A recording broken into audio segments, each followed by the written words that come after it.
Hello, I'm Dr. Vanessa Sherk from the University of Colorado Anschutz Medical Campus from the Department of Orthopedics. I am here on behalf of HubLE at the ECTS 2021 meeting.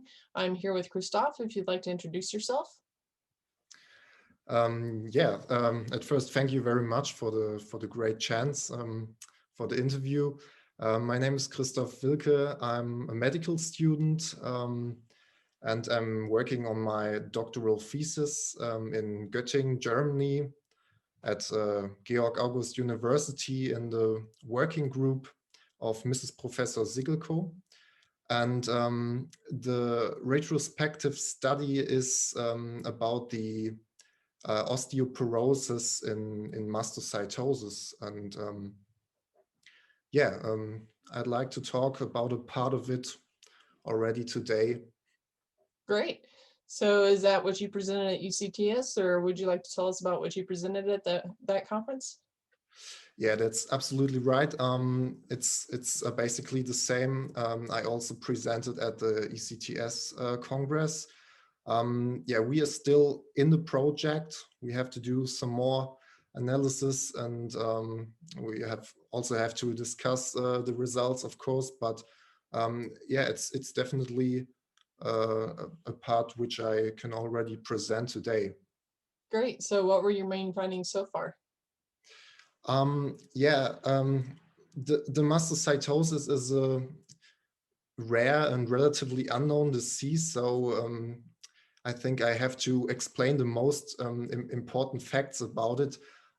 It's an aggregation and infiltration of mast cells, either in the skin, which is called cutaneous mastocytosis, or in at least one extracutaneous organ, which is called the systemic mastocytosis.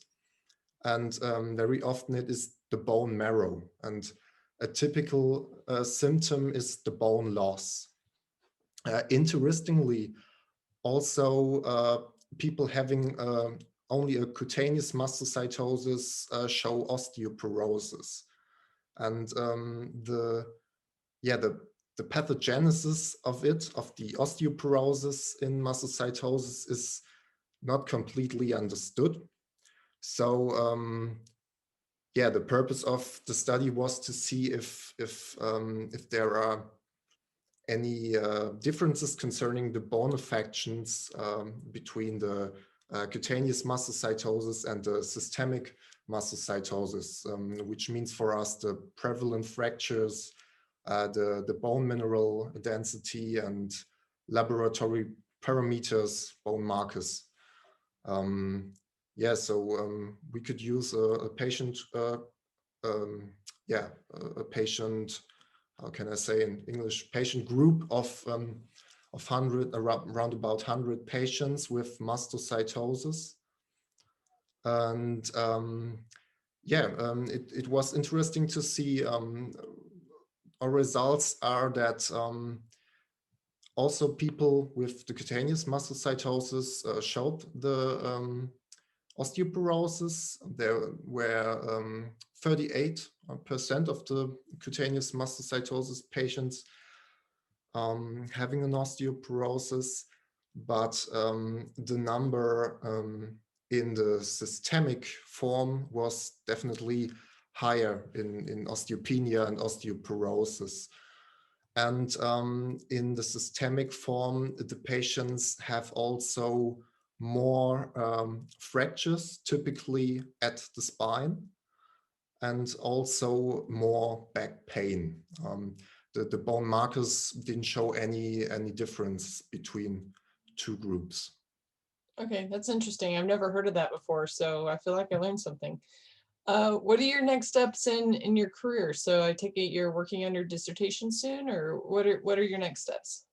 Yeah, exactly. The next steps are, as I already mentioned, to continue doing the analysis and of course the writing of the doctoral thesis. We also analyzing the clinical progress of some of the patients for 3 years, and we'd like to see how how they develop and how the anti-osteoporotic treatments work. Mhm. Yeah, and of course, the most important point for me is to finish my studies, to graduate and become a doctor. So yeah, I have at least 2 more years to do that. That's exciting and sounds like very promising work. So good luck, and I hope your studies and dissertation turn out well. Thank you very much.